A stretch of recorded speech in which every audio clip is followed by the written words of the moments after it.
обращусь к другой личности, связанной так или иначе с нашей страной. Это Нагай, которого некоторые историки и даже современники называют ханом, другие избегают называть ханом и более того заявляют, что ханом он не был. Если вчерашний герой Святослав был представителем скандинавского мира, варягов, которых боялась вся Европа, которые вошли даже в молитву «Сохрани нас, Боже, от викингов», говорили в Западной Европе, то Нагай принадлежал монгольскому племени и являлся прямым потомком Чингисхана.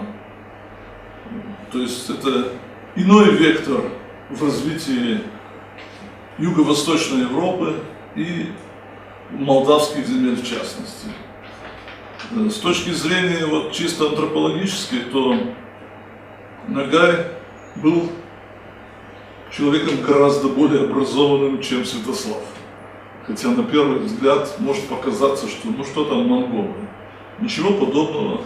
Они были прекрасно образованными, во всяком случае те, кто принадлежал клану Чингисхана.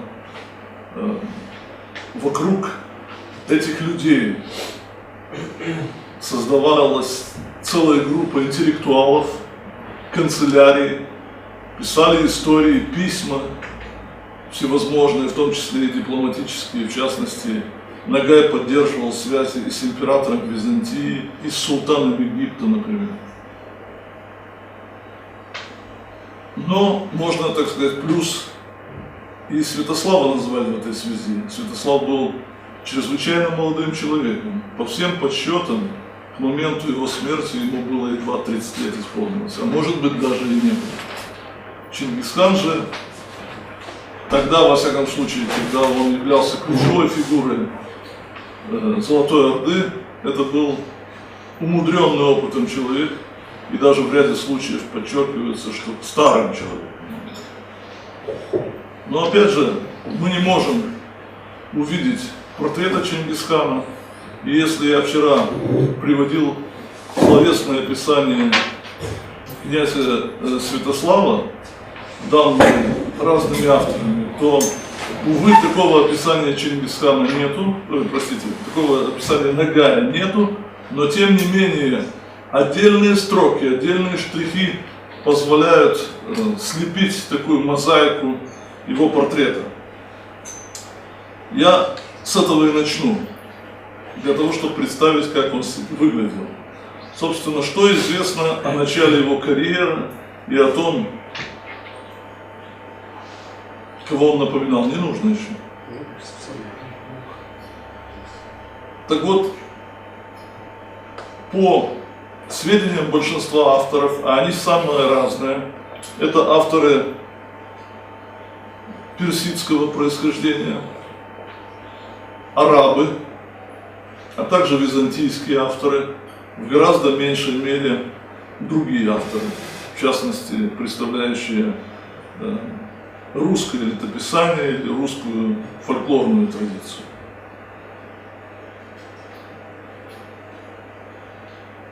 Автор известной энциклопедии в Египте Ан-Нувайри, который был, ну так можно сказать, младшим современником Нагая, рассказывает довольно подробно о Нагае.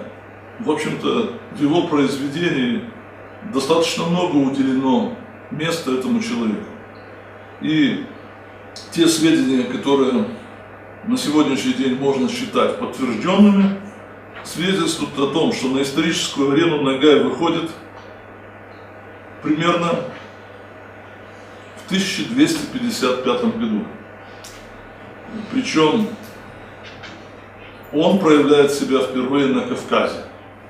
В этот момент умер хан. И завязалась в Орде борьба за престол. Предводитель завоеванного монголами Ирана, хан Хулагу, который как наследник Чингисхана также имел формальное право на трон в Золотой Орде, решил направить свои войска в район Нижней Волги, где находилась столица Золотой Орды Сарай, и установить свою власть там. Тем более, что его туда приглашали. Некоторые из тех, кто хотел бы установить свою власть, но у них не получалось, а их очень не устраивал те, кто мог бы прийти к власти. И вот Хулагу двинул свои войска зимой 1255 года.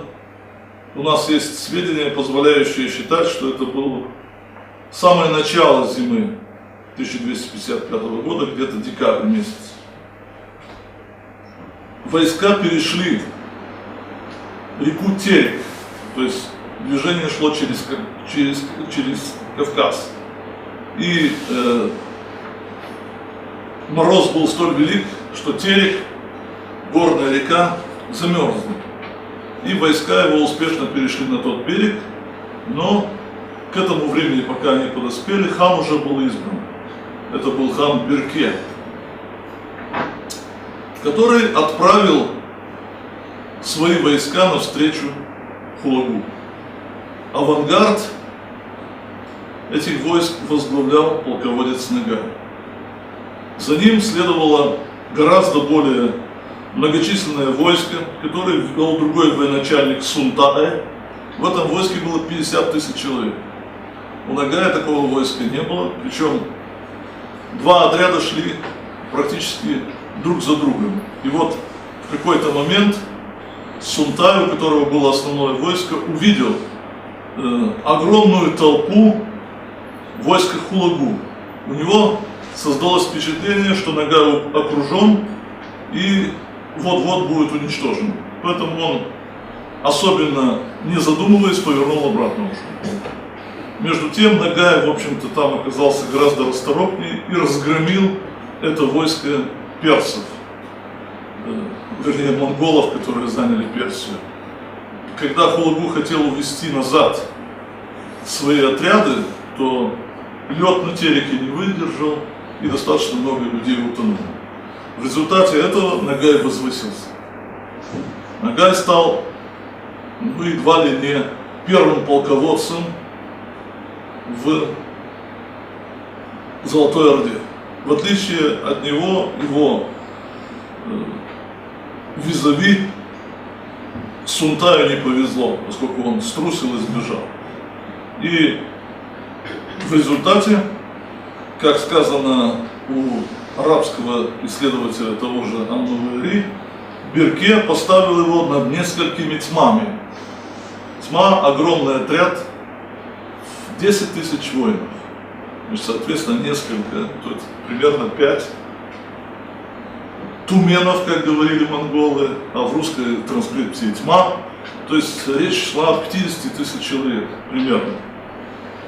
Значит, кстати, именно в сражениях с Хулагу Нагай сам проявил личную доблесть, бесстрашие и был тяжело ранен копьем в глаз. В результате, значит, остался на всю жизнь одноглаз. Вот это штрих к его портрету. Значит, сохранилось описание его в последний день жизни о том, когда он столкнулся с ханом Тактой и был разгромлен, а его сыновья и внуки бежали, то уже очень пожилой Нагай, с тех пор, как он впервые вошел в историю, прошло примерно 45 лет, он, тем не менее, не сошел с лошади и продолжал пытаться оказать сопротивление. Значит, причем говорят, что он уже плохо видел, учитывая, что у него еще один глаз был. Но ведь тут такая особенность: он был в преклонных летах, и глаза его прикрывались волосами бровей. Такой вот Леонид Ильич того времени, если хотите. Значит, ну и в результате он был убит. Но, конечно, кроме таких вот характеристик внешних, можно привести и характеристики, которые касаются его сущностных черт. Я имею в виду то, что он по всем показателям, что называется, оправдывал то представление, которое у нас есть о восточных людях. Хитрость и коварство. Скажем, известный случай, когда в самых критических ситуациях он прикидывался больным и едва ли не умирающим. Значит, вплоть до того, что где-то ему приносили в кружке или в кубке крови, он пил эту кровь, а потом сплевывал, изображая, как он болен, значит, и говорил, что я вообще ни с кем воевать не собираюсь, значит, давайте мы созовем совет в Курултай и решим все полюбовно, но потом заканчивалось тем, что он побеждал и жестоко расправлялся со своими врагами. Вот такой личностью он был. Но позвольте все-таки перейти к более глубокой характеристике его. Я попрошу включить теперь карту.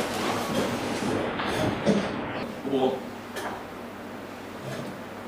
той политической ситуации, которая характеризует Восточную Европу этого времени.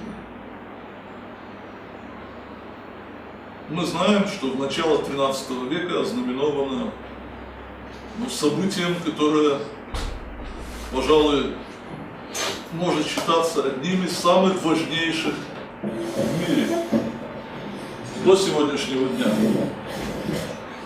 Речь идет о создании Монгольской империи, создателем которой был Чингисхан. Никогда, ни до, ни после этого столь огромного государства не существовало, которое было значительно больше Советского Союза и простиралось от берегов Адриатики до Тихого океана.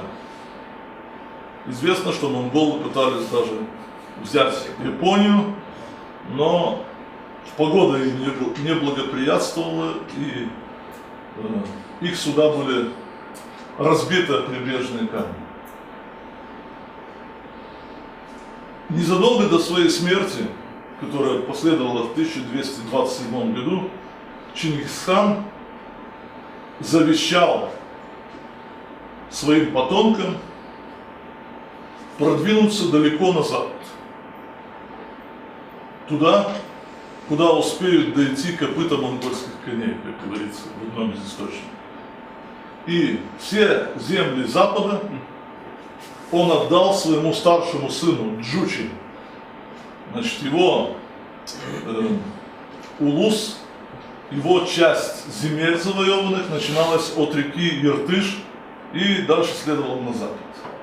Но эта часть огромной монгольской империи включала земли еще не завоеванные.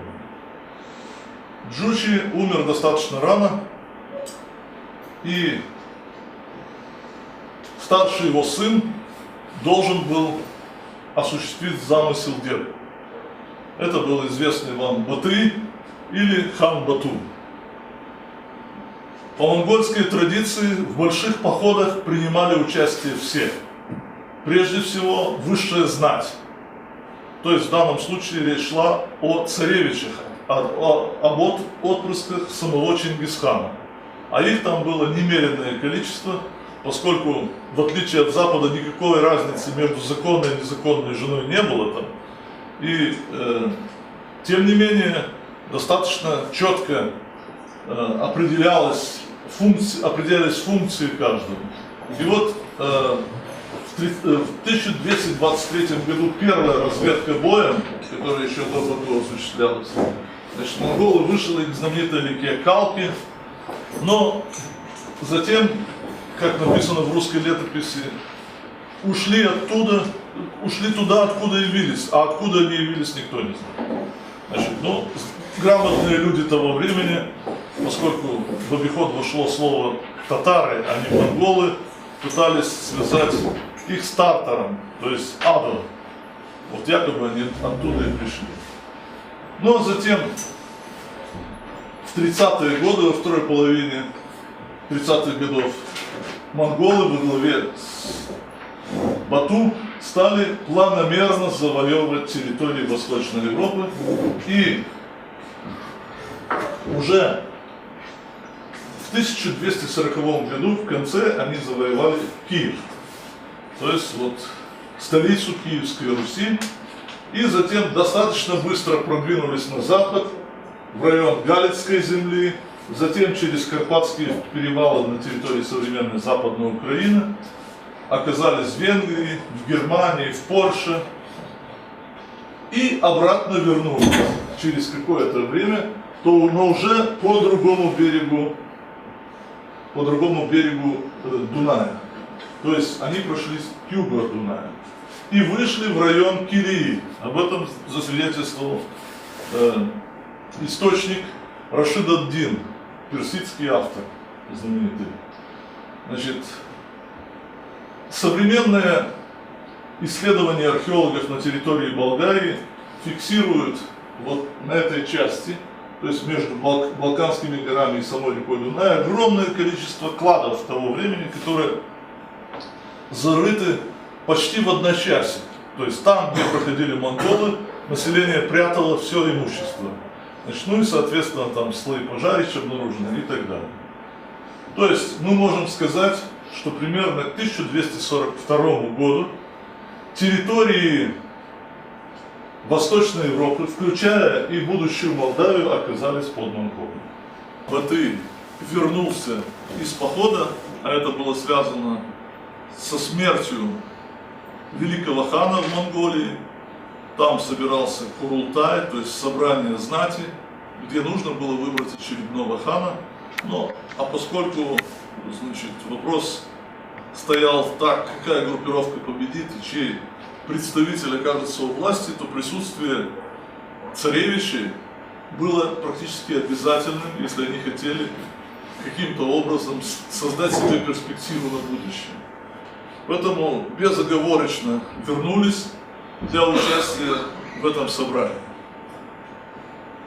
Но уже с этого времени было видно, что такая огромная империя, она не может существовать как единое целое.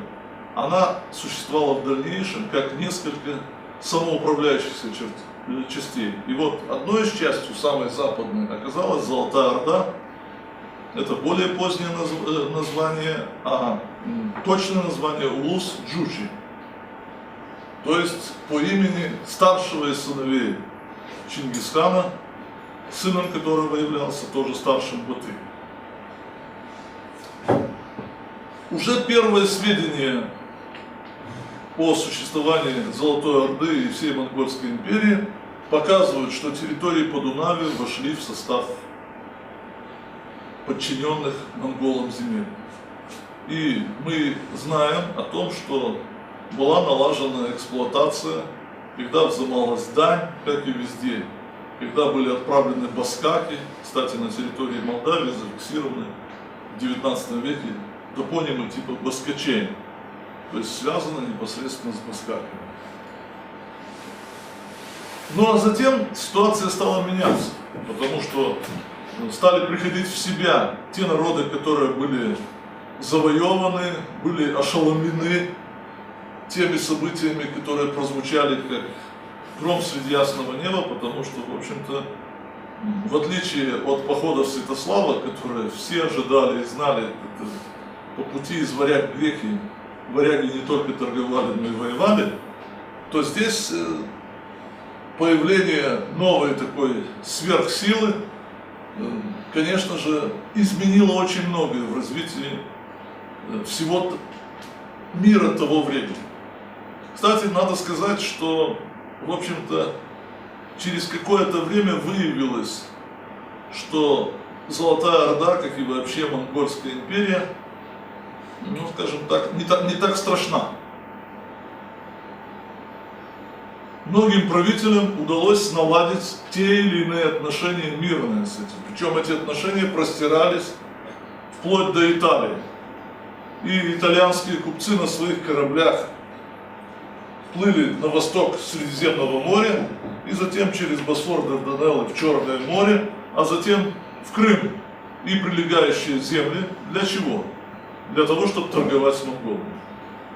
Причем механизм был настолько отлажен, это не сразу произошло, безусловно, что в предписаниях итальянским капитанам значилось, что они должны приплыть в Крым, например, или в порт Тана, это в устье реки Дон, которая так называлась, Тана тогда, или Тана, старое название, еще античное. Так вот, они должны были находиться в этом месте не более 2 дней. Расчет был такой, что в это время, за эти 2 дня, караван из глубин Азии подойдет, они обменяются товарами и уйдет. В общем-то, даже в наше время это почти невиданные вещи. Организационно, безусловно, было это все очень хорошо продумано. В Золотой Орде существовала так называемая десятичная система, когда отряды армии складывались из самой маленькой из 10 человек, сотни, затем 1000, вот этот Тумен 10 тысяч, ну и затем уже целые области объединенные в крылья и так далее. Но это была не только военная система, но еще и административная система. Значит, скажем, десятник, у которого было под началом 10 воинов, он возглавлял не только эти 10 воинов, а ему подчинялось столько земель и хозяйств, которые способны выставить отряд в 10 воинов, прокормить их, снарядить их и так далее. И, естественно, он отвечал полностью за порядок в этом своем небольшом имении, если можно так сказать, которое входило вместе с еще 9 в сотню и так далее. Большой проблемой в Золотой Орде была проблема престола наследия.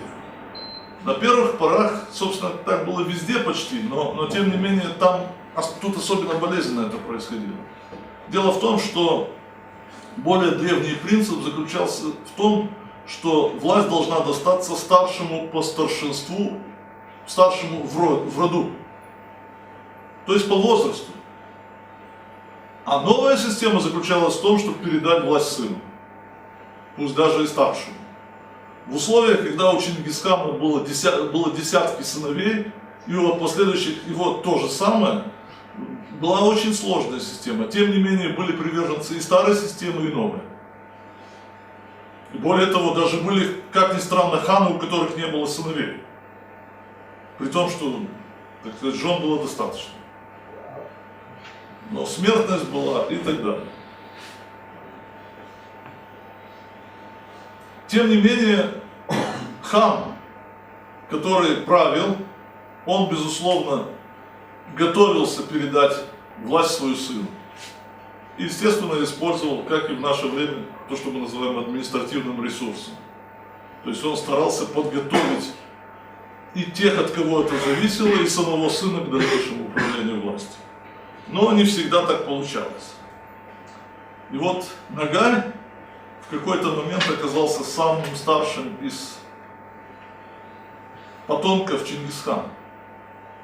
На его судьбу, на его долю выпала долгая жизнь и блестящие успехи на военном поприще.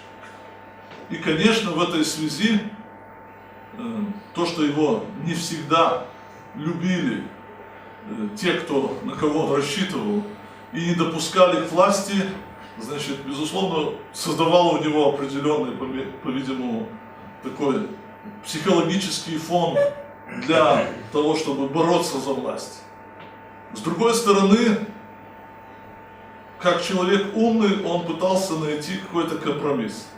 А компромисс заключался в том, чтобы посадить на престол сына предыдущего хана, но такого сына, который бы не мог обойтись без него. И он бы за его спиной правил. И, собственно, Нагай в течение достаточно долгого времени этим занимался чрезвычайно успешно.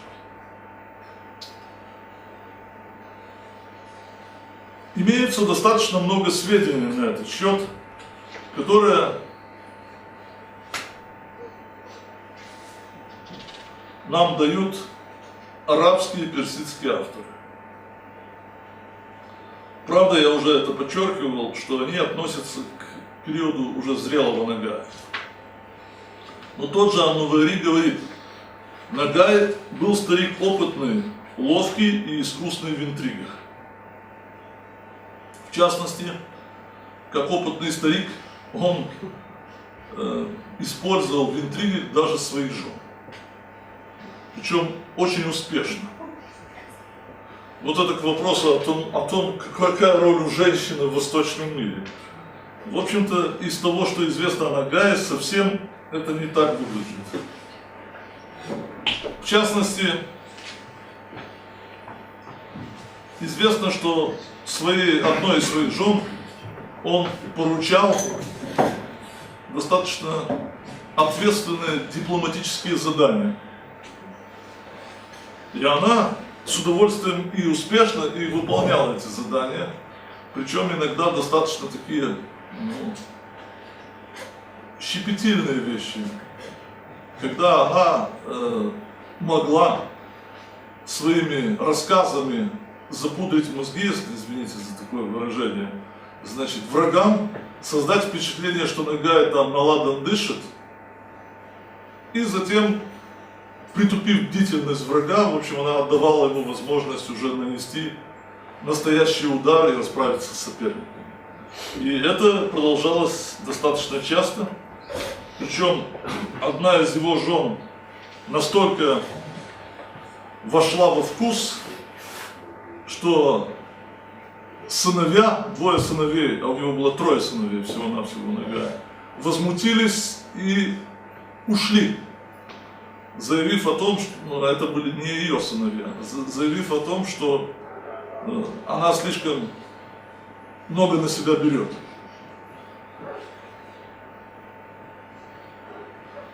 Можно рассказать и о том, что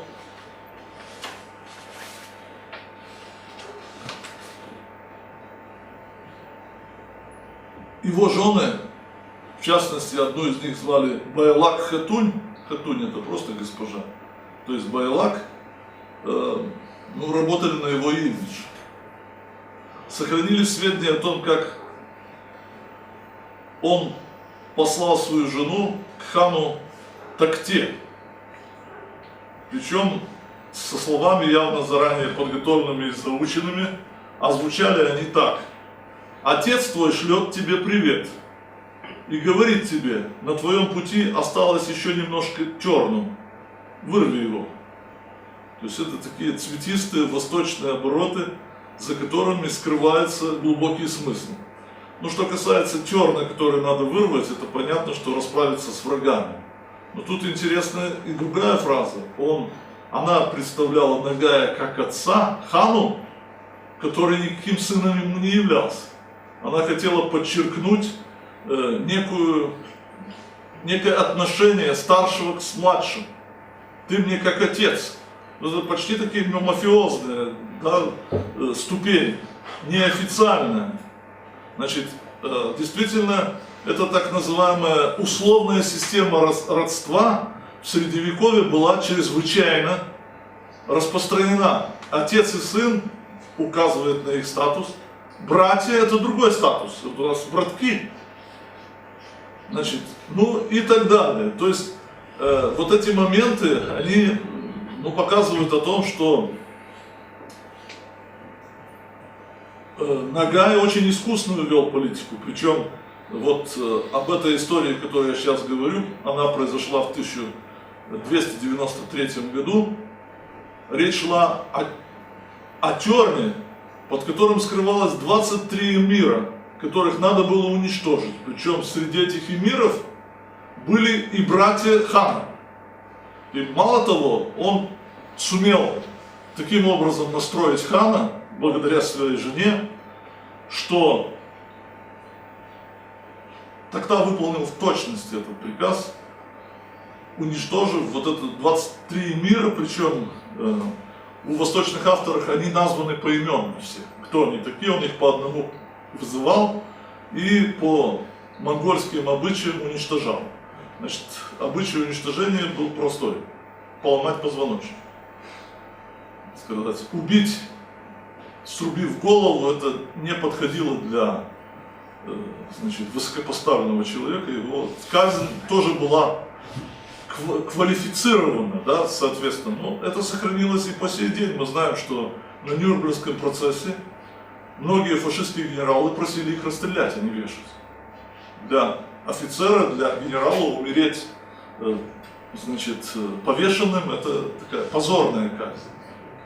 И там нечто подобное. Но существовали еще более экзотические, типа живому человеку рассечь грудь, это уже личному противнику, просунуть руку, схватиться рукой за сердце и сжимать сердце до тех пор, пока он не выпустит последнее дыхание. Это достаточно красочно описано, значит, у средневековых авторов. Значит, дальше написано следующее по поводу этого вот дипломатической миссии Байлак-Хатуни. Она вернулась к Ногаю, и душа его успокоилась. И стали властвовать дети Ногая, и дети их детей. И не было, а было у них мужеского, тут расписываются все родственники. И далее, и усилилось значение их. То есть он в результате не только сам себя сделал первым в Золотой Орде, но и весь свой клан. Но в какой-то момент Токта, который был какое-то время исполнительным его желания, пришел в себя. Тем более, как я вам сказал, что два сына Ногая убежали от него, возмутившись поведением жены Байлак-Хатуни. Кроме того,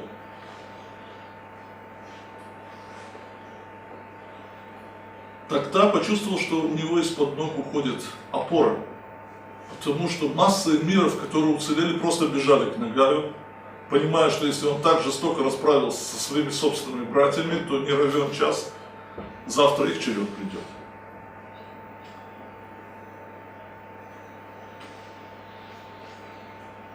Токта понял, что, в общем-то, провели его очень здорово. Ногай и его, члены его семьи. И он решил, что надо сражаться, потому что иначе не выжить. И дальше опять же рассказывается такая совершенно сногсшибательная история, связанная с символами. Он отправил посла к Ногаю, дав ему саху, пучок стрел и горсть земли. Это напоминает историю из Геродота, скифскую историю из Геродота. Значит, ну и там целая страница о том, как это толковалось, и никто не мог растолковать, но потом, значит, Ногай понял, что это вызов, и в ответ послал послу такое сказание, такой наказ Токте: скажи Токте, что кони наши почувствовали жажду, и мы хотим напоить их водой Дона. Опять же, напрашиваются параллели, связанные со словом о полку Игоря, где там шаламами Дон, да, испить воды из Дона. Что мы знаем дальше? А дальше мы знаем, что Ногай, не дожидаясь, пока к нему придет разбираться Токта, собрал войско и двинулся на восток. Причем, по некоторым данным, у него было 200 тысяч всадников. Можете себе представить, что это за сражение. Там, даже не вынимая холодное оружие, могли затоптать 1000 человек при столкновении двух отрядов. Токта вышел ему навстречу, но был разбит. И Ногай, по-видимому, почувствовав какую-то ответственность за все монгольское владение, за весь этот народ, он приказал войскам не преследовать бегущих и не бросаться на раненых. Забрал ту добычу, которая была, пленных, и вернулся. Некоторые исследователи говорят, что вот этот момент как раз и был поворотным в судьбе Ногая, потому что он не выполнил завещание Чингисхана. противника надо добивать. А тогда к этому времени, в общем-то, решил, что так или иначе ему надо решаться на генеральное сражение, потому что понятно, что долго продолжаться этот мир не может. Кстати, в это время очень многие эмиры Ногая восстали. Восстали, потому что им не дали поживиться, в том числе. Такое решение необычно для полководца. Даже Суворов, взявший Измаил в конце 18 века, отдал Измаил на 3 дня на разграбление своим солдатам. Хотя мы знаем, как сегодня это все преподносится едва ли не как гуманный акт, но факт остается фактом. А в те времена, уж и подавно, мы должны понимать, что это было целое сословие, которые на Западной Европе так и назывались воюющих или беллаторес. Это люди, которые учились воевать, убивать и затем петь себе славу. Кстати, слава, слово в русском языке, это посмертная песня по погибшему в бою, прежде всего. Когда живые собирались и славили то, что происходило, и прежде всего умерших.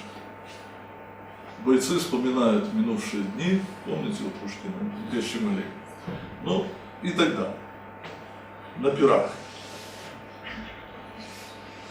Это определенная этика целого сословия, когда любая другая деятельность просто презиралась. Когда, скажем, прожить год и никого не убить, это позор. Когда определенная категория людей не считалась за людей, а считалась предметом истребления. Значит, так сказать, не американцы придумали это, мертвый индеец, хороший индеец, мертвый индеец. Возьмите, откройте Кантемира, где написано черным по белому, что для молдаванина убить татарина или русского грехом не считается. Так что это, опять же, определенное отношение. И, конечно, эти люди, они вырастали в боях и считали за честь погибнуть в бою. Значит, известно, скажем, в Западной Европе из истории столетней войны, когда старый полководец, который уже ничего не видел, просил водрузить его на лошадь и направить в гущу врага, чтобы его убили, а он не дождался смерти в постели. Поэтому, безусловно, это такая жестокая история, о которой, собственно, в основном и написаны истории того времени. Там о мирной жизни очень мало написано. Вообще от войны к войне все. Так вот, эмиры, которые сбунтовались против Ногая и жаждали получения новой добычи, продолжения войны, поняли, что теперь будут атаковать первым Токтак. Значит, вот где удача. Этот состарился, он как-то уже и не воспринимает себя как полководец, его годы ушли. И они стали перебегать на сторону Токты. По некоторым данным, перешло до 30 тысяч всадников на его сторону, другие проявляли готовность при необходимости перейти. И вот в 699 году по Хиждре, это примерно, значит, с сентября 1299 по 1300 год сентябрь, происходит сражение между Токтой и Ногаем в местности Кукамлык. Споры о том, где находилась эта местность, ведутся и по сей день.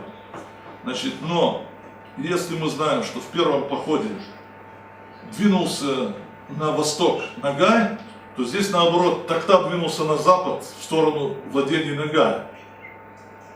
О владениях я специально еще скажу. Значит, некоторые считают, что границы были река Дон, в других случаях река Днепр, а в третьих вообще река Днепр. Но известно точно, что в район Днестра войска Токты дошли и, может быть, еще далее на запад.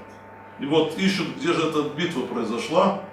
Значит, сегодняшние среди версий, которые имеются, две наиболее такие убедительные. Одна, Куканлык, это лиман-Куяльник под Одессой, а по другой версии это речка на юге Бессарабии, Когыльник.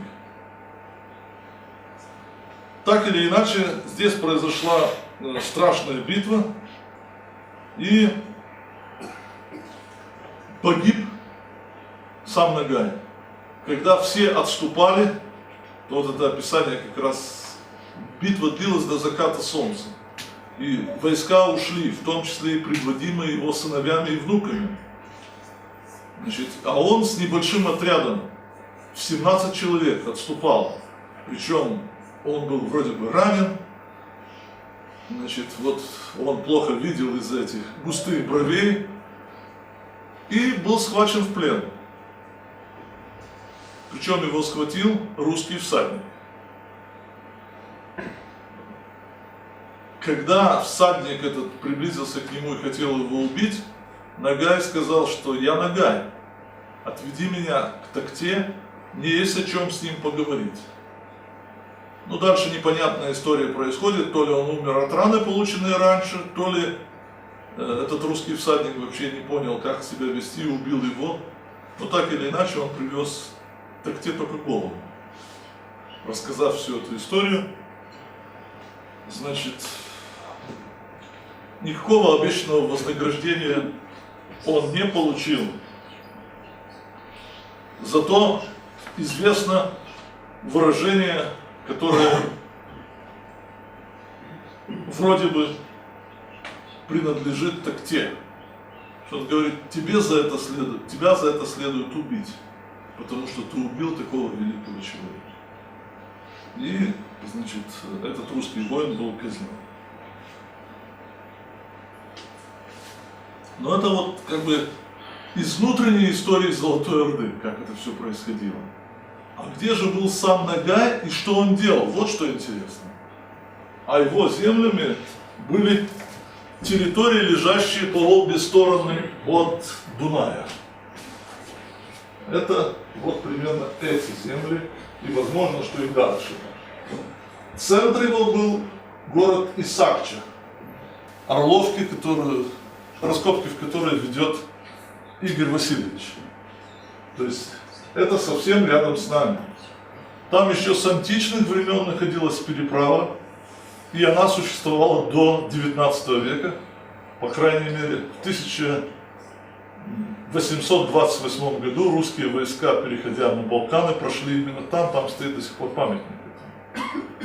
Более того, я вам скажу, что переселение болгарских, значит, колонистов, будущих болгарских колонистов сюда шло через этот район все время, и там в районе села теперешнего Новосельское, бывшее Сатуно, находился огромный карантин, где их встречают. То есть вот это место, оно чрезвычайно важно и интересно, и оно было таким ключевым на протяжении веков.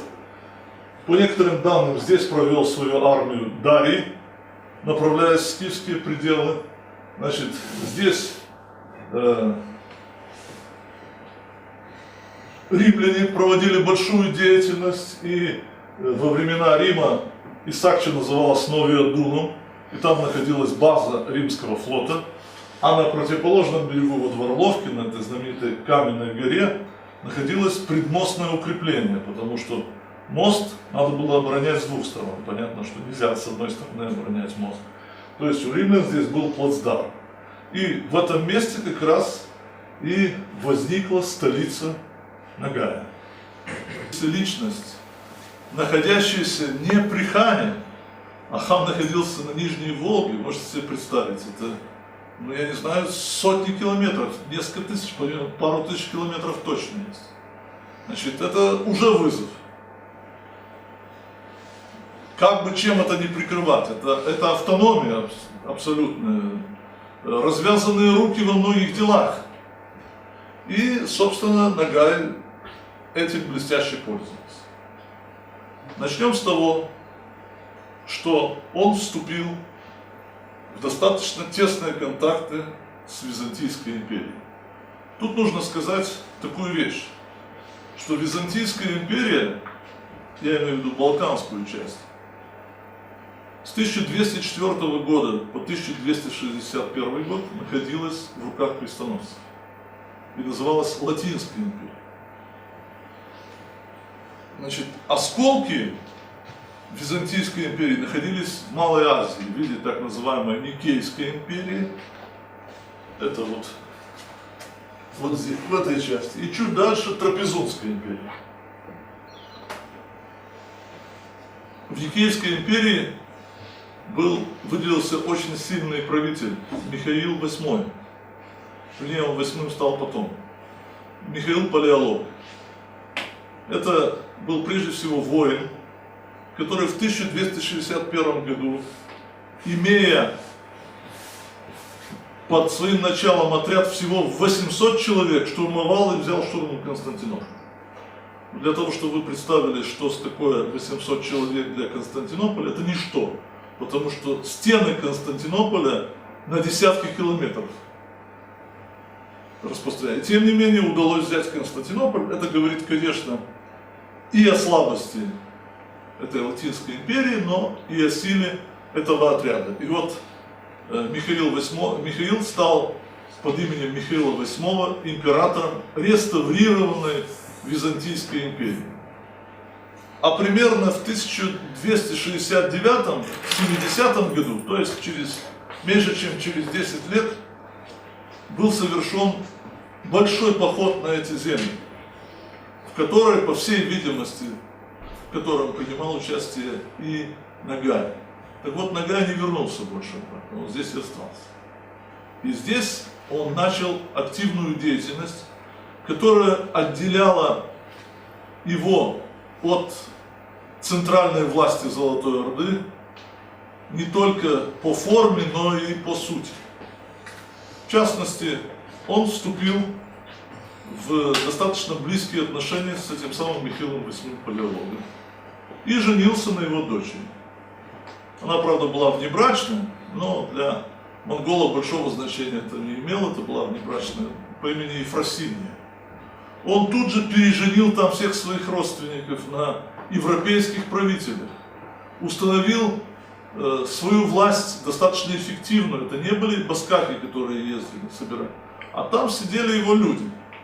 Вплоть до того, что он иногда, сохраняя видимость правителя местного, ставил туда своего человека. Ну, в частности, в Болгарии он поставил царя Смилица, который был его марионеткой. А кроме того, значит, да, настоящий царь по имени Георгий Тертер сбежал в Константинополь. Тут абсурд заключался в том, что, так сказать, они были уже достаточно близкие все родственники, но тем не менее бегали друг от друга. Значит, причем его сторонником оказался даже болгарский патриарх Иоаким. Известно, что Золотая Орда и монголы толерантны были к церкви и даже вообще храмы никакими налогами не облагали. То есть вот кому-кому, а священникам, священнослужителям жилось при них очень хорошо. По крайней мере, до тех пор, пока они не приняли ислам. А это произойдет несколько позже. Кроме того, именно, по-видимому, с Ногаем это связано, это я рискну предположить, на этих территориях внедряются какие-то новые формы деятельности. В частности,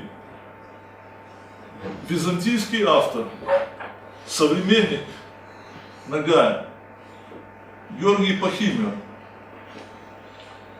описывает прелюбопытнейшие вещи, которые произошли с приходом Ногая.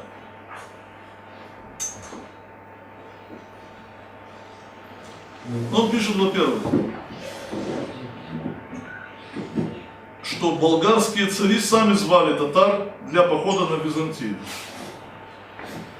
Однако Ногай вел себя с деспотами А деспоты — это руководители областей, то есть они ниже по рангу. Он ни во что не ставил царей, но заигрывал с деспотами всячески, как бы давая им автономию и присоединяя к себе. Вот такая политика разделяет и властвует. Вел себя с деспотами как приятель, и вместе с ними воевал, но не ради хана, а ради себя. И византийский автор, который, безусловно, является апологетом империи, он говорит, они как собаки разорвали и поделили между собой самые лучшие земли. При этом он пишет открыто, что Нагай был умный военачальник и опытный практик. Именно слово практик. И очень важно другое, что Нагай собрал вокруг себя разноэтничную массу. Причем его абсолютно не интересовало, скажем, вероисповедание. Он собрал людей, которые, я имею в виду военачальников, которые были лично преданы ему, а какой нации они были или к какому этносу принадлежали, совсем не интересовало его. И византийский автор перечисляет, кто это были люди, какой этничности. Он называет готов, которые в то время были только в Крыму, зикхов, аланов, этих он мог привезти только с Северного Кавказа, и русских. Вот такая там концентрация происходит.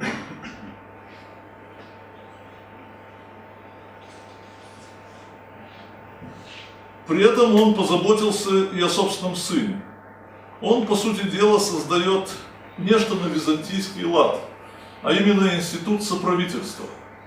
То есть сын его по имени Чака, Джека или Чоки, разные авторы его по-разному называют, старший сын, был соправителем при нем. Более того, он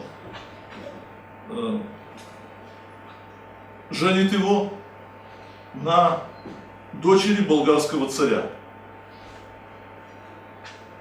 Это потом сыграет определенную роль в истории Болгарии, но интересно, что эта дочь болгарского царя, она была не совсем болгаркой.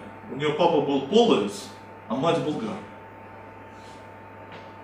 И тут возникает вопрос, там очень тесные отношения, вообще на каком языке они разговаривали.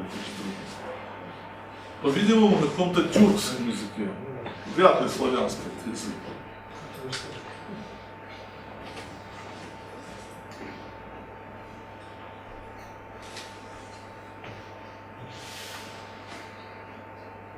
Некоторые исследователи говорят о том, что в результате деятельности Нагая Золотая Орда разделилась на две части.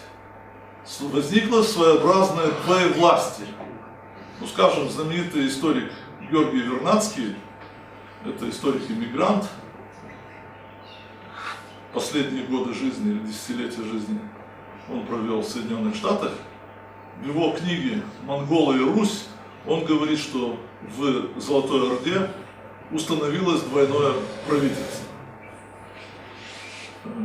Другие исследователи говорят о том, что, в общем-то, скорее всего, речь не идет о двойном правительстве, а о более серьезных вещах, а именно на Дунае был создан второй военно-политический центр Золотой Орды. И действительно мы видим, когда дань из разных районов, подчиненных Золотой Орде, прежде всего из Руси, везут не на Волгу, а на Дунай. Ну, разумеется, в этих условиях законные ханы этого терпеть просто не могли, потому что, приходилось делить доходы, или, как они говорили, выход. Это для кого доход, а для кого выход? Какой выход, да? Корова дает. Ну, они говорили выход. Что, кстати, в переводе звучит более известным нам термином харадж. Это и есть выход.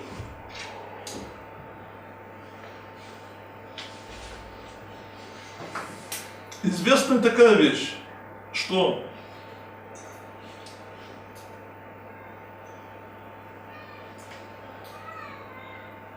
Нагай старался развивать торговлю. Именно после 1261 года произошло определенное перераспределение торговых полномочий в Черном море. Дело в том, что заслуга, в кавычках, взятия крестоносцами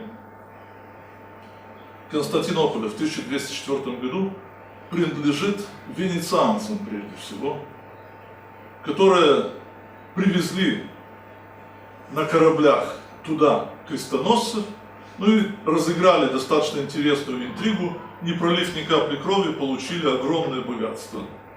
Если говорить о территории, то 3/8 всего того, что крестоносцы там взяли, в основном побережье и острова. Огромное количество привезли золота и серебра.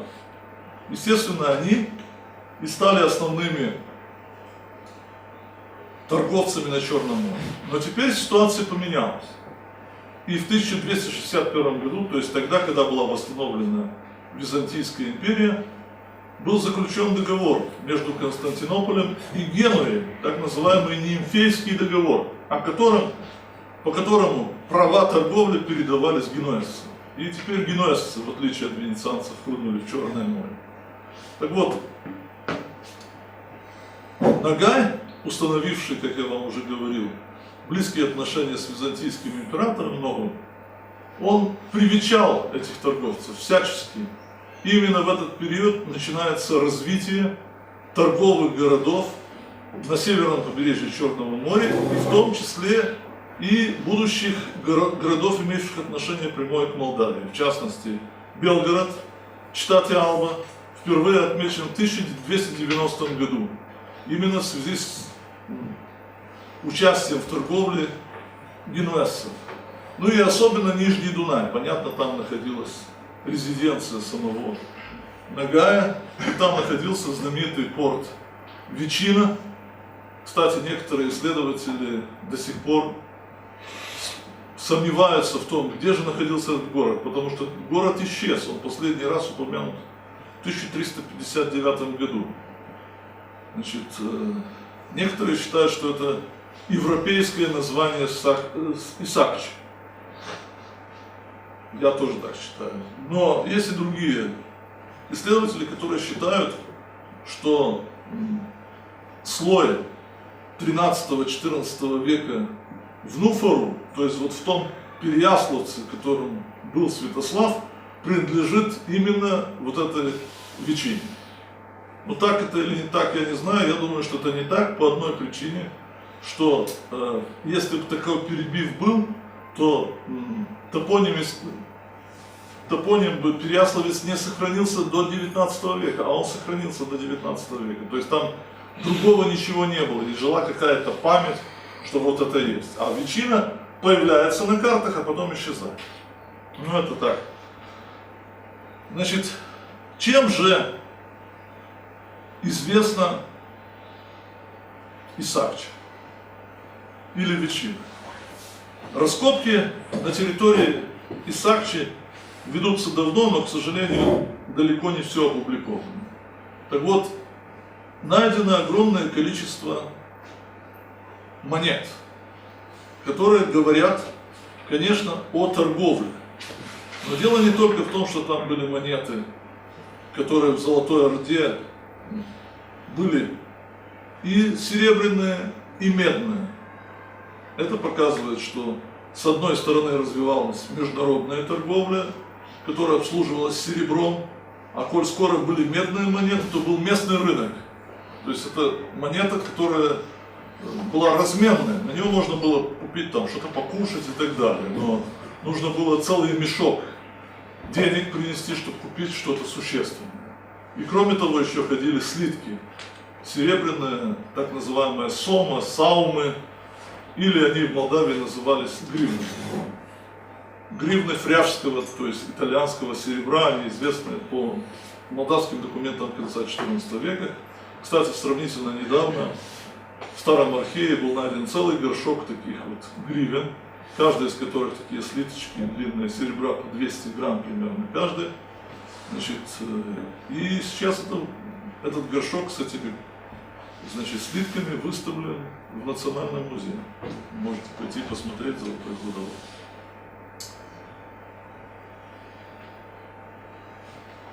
Так вот, о монетах. Исследования показали, что в Исаакче чеканились свои особенные монеты. Монеты, которых нигде больше нет. На некоторых из них написано Исаакче. Причем на некоторых имеется тамга золотоордынская, а на некоторых имеются надписи. Причем из греческой легенды, в том числе и с сокращенной надписью «Иисус Христос».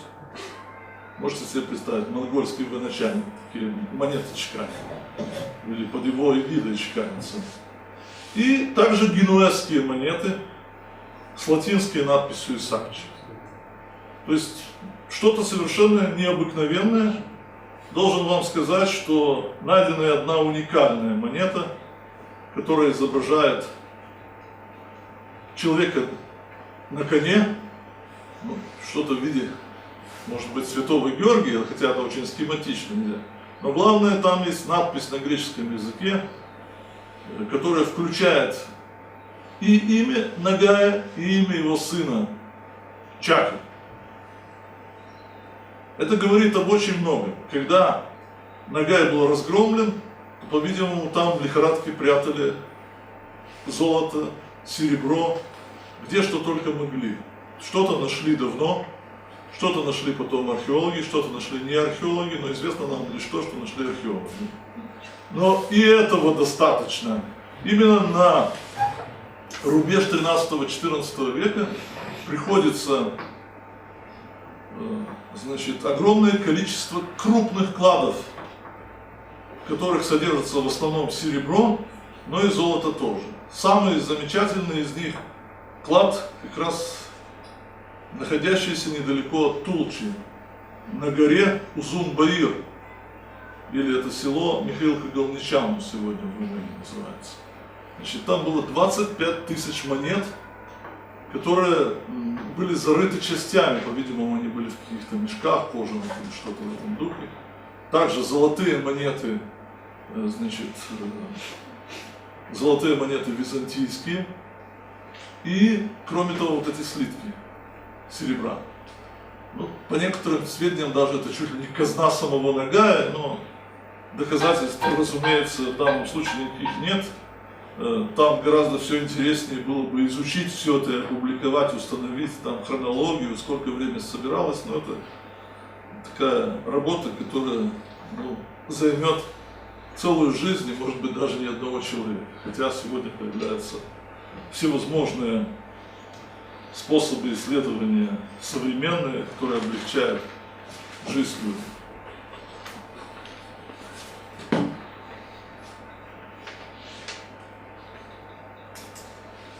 Интересно выяснить и судьбу потомков Нагая. Их было очень много. Прежде всего, речь идет об этом Чаке или Джеке. Я напомню, что с одной стороны он был монголом, а с другой стороны его жена была болгарской принцессой. Более того, рядом с ним постоянно находился брат жены, Святослав или Федор Святослав, который был полуполовцем.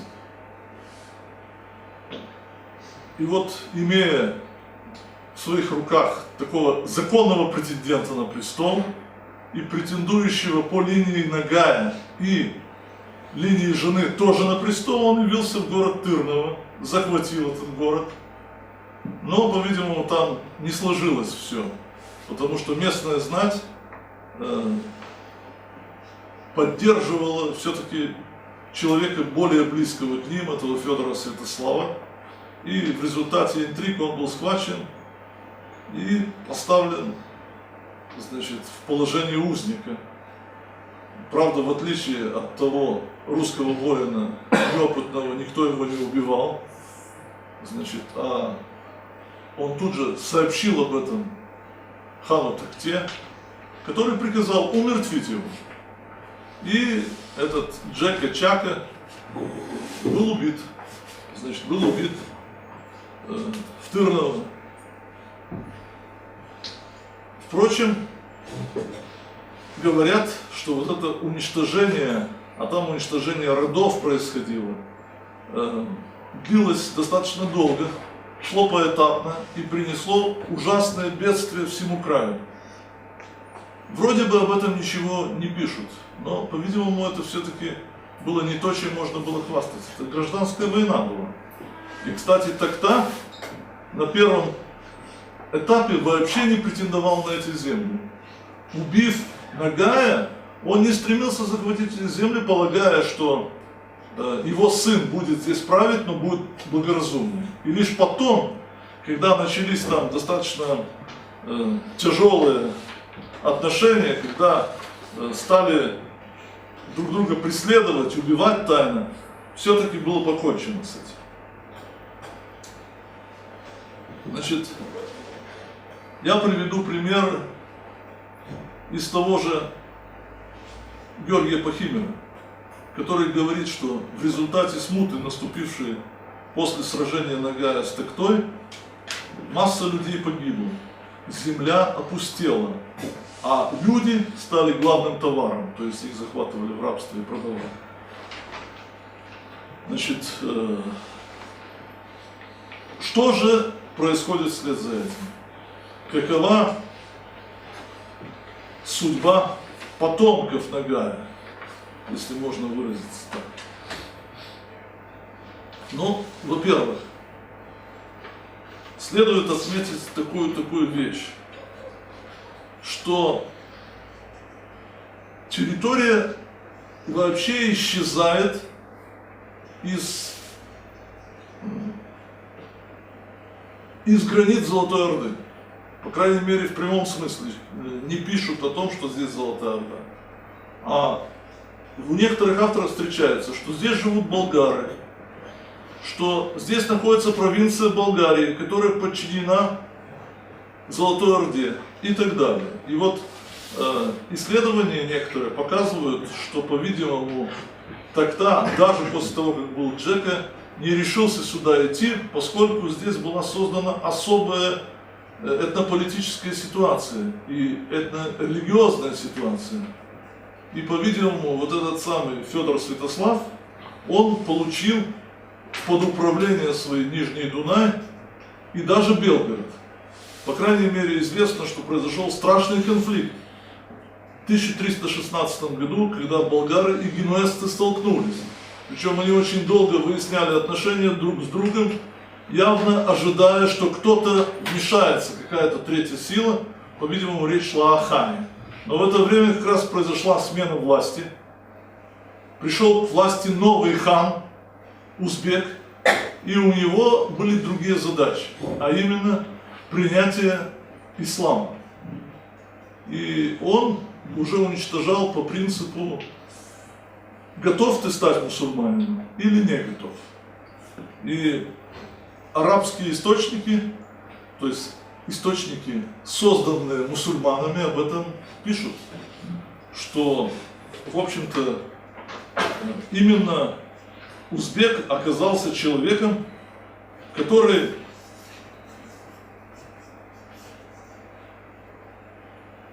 оправдал их ожидания, потому что со времен хана Берке они посылали каких-то миссионеров для того, чтобы Золотая Орда и прежде всего клан Чингисхана приняли мусульманство. Это не очень получалось, хотя некоторые из них становились христианами. Кстати, о Нагае написано, то есть, простите, мусульманами становились. О Нагае в одном из источников написано, что он был тайным мусульманином. Я не знаю, что такое тайный мусульманин, но тем не менее, значит, а одна из жен, значит, одна из ханских жен, имя забыл, значит, она себе сшила из дорогих тканей мечеть и возил ее с собой в походной телеге, такая мечеть, которую где-то там в виде палатки расставляли. Но, по крайней мере, об этом, так сказать, с большим удовлетворением писали арабские источники.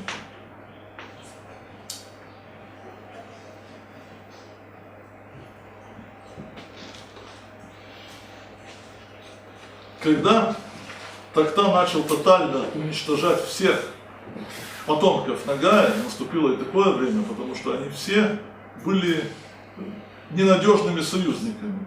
И в частности его младший сын Турай, который остался, начал в один момент подговаривать людей организовать заговор против Токты.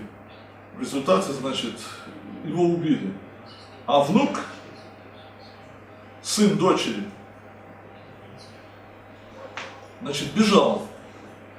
Сын Джеки также бежал. Причем известно, что когда Токта убил Турая, то Каракишек, так звали сына Джеки, убежал. Причем убежал в земли Шишимена, в местность, называемую Будуль. Шишимен – это Шишман, болгарский царь. Будуль – это Видин город. То есть это сегодняшняя северо-западная Болгария. И действительно, значит, говорится о том, что там были татары. Но другое дело, что их очень было мало. Они все рассыпались. Вместе с Каракишиком убежало около 3000 всадников. Значит, точно такая же судьба была у других объединений. В частности, у тех самых асов или ясов. Значит, вы, наверное, уже услышали здесь название молдавской столицы Ясы. Значит, действительно, где-то в этом месте находилась целая группа, целое племя алан, ясов, приведенное с востока Нагая. И, по-видимому, вот столица Молдавии средневековая отразила их присутствие. Но они, кстати, можно сказать больше. Во-первых, куда они делись? Значит, тот же Георгий Пахимер пишет, что они испугались, что с ними как-то расправятся, поскольку они были как сторонниками Нагая. И он, кстати, говорит, что их было 16 000 человек. Причем половина из них боеспособные. Вот трудно себе представить, но тем не менее вот, источник именно так пишет. И вот они обратились, причем они были христианами, они обратились в этот самый город Вечину, к местному митрополиту с просьбой, чтобы он им помог уйти в Византию. И они ушли в Византию. Их встретил император очень хорошо, значит, накормил, дал лошадей, снарядил их и отправил на восток империи, то есть в Малую Азию, воевать в качестве вспомогательных византийских частей за Византию. Значит, что касается вот этого Каракишика, то, пожалуй, об одном, только о нем не написано, что он вместе со своими людьми находился в землях Шишимена, который укрыл их у себя, и они производили грабительские набеги в разные стороны, прокармливая себя тем, что добывали, до самой конца жизни Токты. Токта умер, значит, то ли в 1312, то ли в 1313 году. Ну и в заключение я хотел бы обратить внимание еще на одно обстоятельство, а именно на то, как отразились сведения о Нагае в фольклоре. Значит, тот же Георгий Вернадский, о котором я упоминал, утверждает, что известная личность Нагая отразила в поэзии. В частности, в былинах фигурирует некий персонаж, который называется собака Калин Хан. Значит, Вернадский говорит, что Нагай по-монгольски означает собака. А Калин по-тюркски, кстати, у нас это имя тоже есть, и в виде фамилии, и в виде, означает толстый. При этом известно, что Нагай был толстым человеком, значит, и в связи с этим Вернадский делает вывод, что собака Калин-хан, русский былин, никто иной, как сам Нагай. Значит, ну и еще одно я вам для развлечения хочу прочитать. История, значит, написанная Вассафом. Это персидский автор,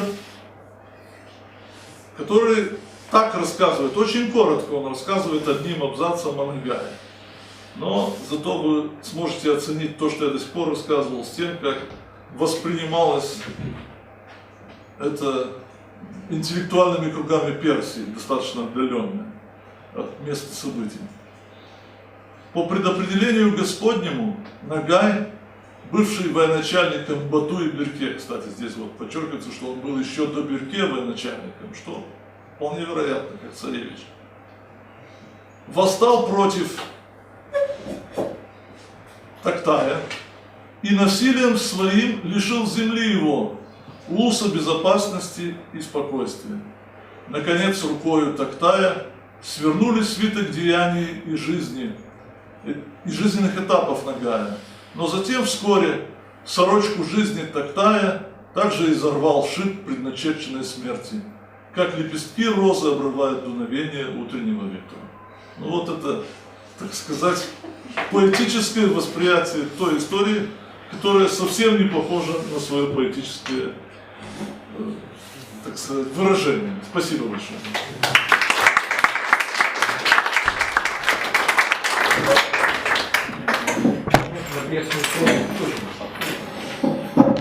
Вопрос, пожалуйста, да? Такой масштабный вопрос. Повлияла ли Нагайская Орда на освоение Нижнего Подунайя, особенно Буджака, когда они находились здесь? И как это отразилось на последующих тюркских и монгольских племенах, которые были обоснованы здесь, в Буджаке? Спасибо. Значит, ну что можно сказать? Что земля всегда считалась ценностью. Это понятно. Но пустая земля, с другой стороны, никому не нужна. Именно поэтому сконцентрировал такое количество людей из разных земель Нагай вокруг себя. И трудно поверить, чтобы это место было пустым, безусловно. Тем более, что здесь, кроме задачи выращивать скот, были военно-стратегические задачи по охране переправ. Кроме переправы, которую я показал после Исакчи, другая переправа находилась в том же месте, где спустя многие годы находилась переправа между современным Тирасполем и Бендером. Бендер, собственно, и значит переправа, как и Тегина, Кячу. Да, вот. Археологи показали, что наибольшая концентрация кочевнических древностей 13-14 века существует как раз на Дунае, по эту сторону Дуная. Поскольку на той стороне негде было особенно пасти скот, там были более другие отношения, там были города и прочее. А здесь это был такой тыл Нагая, где много скота было, без этого они не могли. Более того, каждый монгольский хан, вообще человек знатного происхождения, считал, что летом для него сидеть на месте не пристало. Они совершали тоже какие-то такие, ну, может быть, более, так сказать, беззаботные, но кочевки, тем не менее, как и простые скотоводы. И другое место концентрации как раз в районе Тирасполя, с той стороны. Значит, причем эти курганы в свое время раскопал Стемпковский более 100 лет назад. Он был смотрителем тамошней тюрьмы, в Бендерах тюрьмы, и копал вместе с заключенными. И, в общем-то, трудно себе представить, чтобы заключенные были особенно дисциплинированными археологами, но при нем была верная его спутница, жена, которая все записывала, что было найдено. Вела дневники, и именно эти дневники сохранились, благодаря этому мы кое-что знаем об этих раскопках. Так что вот было два места концентрации кочевого населения. Но все дело в том, что власть менялась. Менялось и население. Поэтому достаточно трудно себе представить, что пришли кочевники другие и оставили этих здесь находиться. Если у них не хватало людей, это другое дело. Но все-таки здесь территория была уже очень такой важной, чтобы оставлять здесь прежнее население, которое, в общем-то, вряд ли бы способствовало завоевателям. Поэтому кочевое население сменяло друг друга. С одной стороны постоянно, с другой стороны, если это шло движение с востока, то двигаться дальше особенно некуда было. За Дунаем была мощная, значит, государство, всегда было, то ли в лице Византии, то ли в лице Болгарии, и они пытались остановить их всячески. По эту сторону Дуная горы были, через которые кочевнику тоже было очень трудно пройти. И вот они где-то здесь скапливались и смешивались, при одном условии, что политически никто не вмешивался. Но этот эффект домино, он все время присутствовал. И начинался эффект где-то там в районе озера Байкал и заканчивался на Дунае. Значит, и еще один момент. Отсюда постоянно организовывались походы. Я вот, кстати, не сказал это, но Ногай один из походов организовал в землю валахов и русских. Это одно из первых упоминаний о Молдавии, я так думаю. Потому что земля валахов и русских, это, во-первых, находит подтверждение в той терминологии, которая была в греческой церкви, когда называли Молдавию Руссовлахией в XIV веке. И кроме того, это в летописи, там тоже фигурирует пришедшее, значит, молдавское население и русское в виде этого пасечника Яцкого. Так что это вот Валахию, в смысле цара Романяска, будущую, так не могли назвать. А там написано страна, то есть это вообще калька, земля, цара. Значит, поэтому вот эти все факторы говорят о том, что здесь было, как выразился один наш одесский коллега, устойчивая нестабильность на этой территории. Можем говорить? Да. Вы, описывая последние часы, скажем так, жизни Ногая, ну, то есть получается, что он был достаточно такой в активной форме. Но если учитывать, что он свою активную, опять же, карьеру начал там чуть ли не при Бату, а Да. вообще при нем, при Батыя, то получается, что ему так в это время было около Лет 70. минимум 80, ну как 70. Стать темником при Бату там 20 лет странно. Нет, он при Бату вряд ли стал Он темником. при Берке уже стал. Да? При Берке, скорее всего, стал темником. А он участвовал как царевич, он должен был участвовать, причем сам он не мог участвовать. Ему должны были по статусу дать отряд. Что Чингизид без отряда. И второй вопрос, может, я прослушал, в отношении вот поздних реплик, связанных там с этнонимами на Северном Кавказе, там есть народ нагаевцы, например, на Северном Кавказе, там, на границе Дагестана, вот, какое-то имеют они отношение, по-моему, различные нагайские орды в более позднее время. Это как-то связано с именем Нагая или это какие-то экзоэтнонимы? Ну, вообще это очень трудно сказать. Я думаю, что если это связано, то примерно так, как узбеки с узбеками. То есть это вот трудно сказать, как это, учитывая, что если вы посмотрите, что говорят русские о татарах, то очень часто такое, так сказать, негативное определение собака.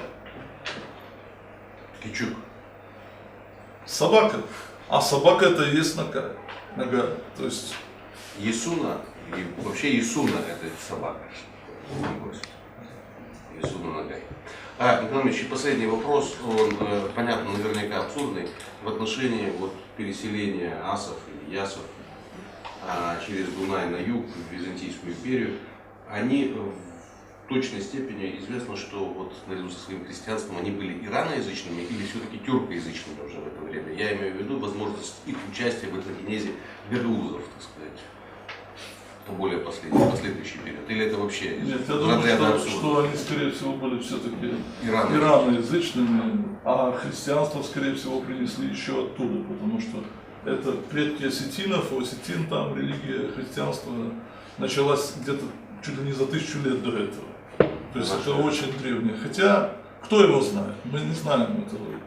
Тем более, что там были вторичные на Кавказе. Это сплошь и рядом известно, что когда они в какой-то период христиане, а спустя 200 лет они мусульмане опять. Так что это достаточно сложно сказать, как это было. Но... Не, ну теперешние аланы осетины христиане. Христиане, да. Еще вопросы, пожалуйста, да, прошу. Как правильнее говорить, монголы или монголы-татары? Относительно этого. Значит, ну, если быть точнее, то надо говорить монголы, безусловно. Значит, эксперименты разные, типа монголо-татары или татаро-монголы, ну, вот как-то они бесконечные. Но если следовать строго тому, что пишут источники, то там у каждых авторов по-своему. Скажем, византийские авторы очень часто используют понятие скифы, даже для обозначения татар. Значит, или тот же Георгий Пахимер, он говорит тахарцы, татар называется. Так что вот такие вот. Кыпчаки очень часто название. Дешты Кыпчак, вот это половецкая степь. Так это, скажем, персидские авторы в основном этот термин предпочитают. Ну, исторически правильно называть лучше монголов, да? Да, монголы. Да. По крайней мере, они себя называли монголами.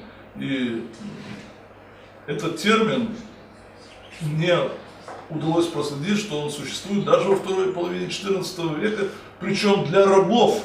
То есть это не был закрытый клан такой, исключительный какой-то, скажем, продают, значит, в килие рабыню, и написано, что она монголка. Там девочка 14 лет монголка. Хотя рядом продают, и написано, что она татарка. А зато, если купец, значит, то его называют сарацином. И самое интересное, что они говорят на общем для всех куманском языке. Вот это, да. И присутствует всегда этот самый, значит, переводчик, или там они называют его интерпретатор, значит, с куманского языка при этом. Некоторые, кстати, татары были в рабах в Италии, становились там христианами, потом возвращались сюда, по-видимому, в силу торговых интересов их хозяев, и здесь уже работали переводчиками. Скажем, зафиксирован такое тоже в начале 60-х годов XIV века человек, который называется Георгий, бывший татарин. Вот этот Георгий, бывший татарин, он там переводит. Скажите, профессор, а турки как выглядят из монголов? Не понял? Турки как из монголов?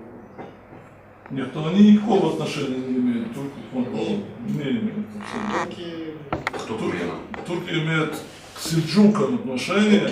Вот, кстати, Из Туркмении они... в связи с высказыванием Марка Генча, я упустил этот момент, связанный с гагаузами. Но аланы с гагаузами никакой связи не имеют. Однако, вот как раз в сюжетах, связанных с походами времен Нагая, говорится о неком Каукаусе, султане, который был переселен, по-видимому, в сельджукском султане со своей группой населения куда-то в район Добруджи. И там с ними столкнулись монголы. Причем монголы дошли до Константинополя. Один из арабских источников свидетельствует, что они дошли до Константинополя, это как раз примерно 1269-70 год, и уже собирались брать Константинополь. Как тут они выяснили, что, оказывается, значит, император Константинопольский находится в добрых отношениях с египетским султаном. И они повернули обратно. Но поскольку просто так, значит, нельзя было возвращаться, они на пути увидели этого Кеукауса, значит, схватили его и все, что с ними было, и отправились в Крым. И там они его оставили, там он и умер. Значит, ну некоторые вот этот Кеукаукас воспринимают как Гагаус, да, вот, по звучанию, возможно, что это какая-то. Значит, и сегодня это, так сказать, этот факт источниковедческий послужил отправной точкой для создания целой теории сельджукского происхождения гагаузов, которых, кстати, турки активно поддерживают, потому что как получается, что они из одного корня.